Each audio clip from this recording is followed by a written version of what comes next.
Mas malaki na yung pwedeng maging loan sa Pag-ibig sa bagong rates na in-apply nito. Paano? Tara pag-usapan natin. By the way, kung first time mo sa channel na to at gusto mo pa ng mga online tutorial videos katulad nito, please click the subscribe button.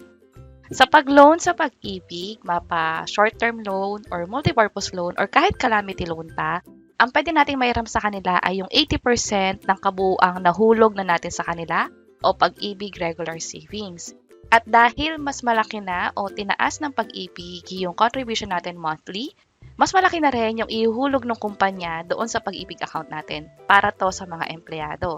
So, kinakaltasan ka ng 200, magkakaroon ka rin ng another 200 pa from your company at direkta yun ihuhulog sa Pag-ibig savings account mo.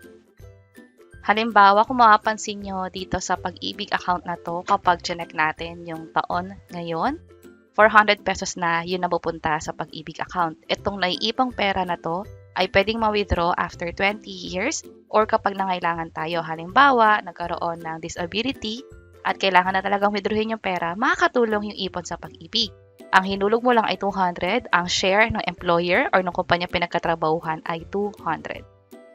At dahil dyan, mas malaki na rin yung pwede nating ma-loan at the same time, mas malaki na rin yung pwedeng maging pera natin kalaunan. Dati 86,000 pesos lang. Pero dahil dinoble yung hulog mo, dinoble din yung hulog ng employer, naging 172,000 na after 20 years, based pa yan sa 5.5% annual dividend rate. Ibig sabihin, estimated ito based sa ganitong computation. Nung mga nakaraang taon, mas mataas sa 5.5%. Noong 2023, 6.55. Noong 2022, 6.53. Noong 2021, bumaba kasi ito yung pandemic. Pero kung mapapansin ninyo, noong 2017, nasa 7.61%. So, malaki yung mga nagiging dividend rates lately kumpara dito sa estimation o ginamit nilang calculation para sa kabuuang makukuha mo sa pagtanda or kapag pwede nang ma-withdraw yung Pag-ibig account mo. Ipakita ko sa inyo yung isang account kung saan kapag chinek yung regular savings, malaki din yung perang naipon na. So, imagine, ang naging hulog niya ay 64,000, pero ang nahulog na ng kumpanya pinagtrabahuhan niya ay nasa 16,000 pesos. Ang dahilan kung bakit mas malaki ito ay dahil yung miyembro ay naghulog ng sobra kumpara sa 200 na minimum ng Pag-ibig. Pwede kasi yun. So, kapag nakakaluwag-luwag ka, pwede mo lakihan yung hulog sa Pag-ibig. At ang maganda pa dyan is mas malaki din yung dividends. Ano naman yung dividends? Ito yung pinakita ko kanina, dividend rates, kung saan mas malaki din yung kinikita. Itong mga dividend rates na to, yung hinulog ng kumpanya at yung mismo contribution mo, pag pinagsama-sama yan, 80% ng kabuuan ang pwede mong mautang. Ito yung total savings. Halimbawa, mag-apply tayo ng multipurpose loan. Apply. Kung makapansin ninyo, apply loan. Ito yung pwedeng ma-loan, nasa 104,000 pesos. Yun yung 80% ng total accumulated value o yung total savings mo sa Pag-ibig.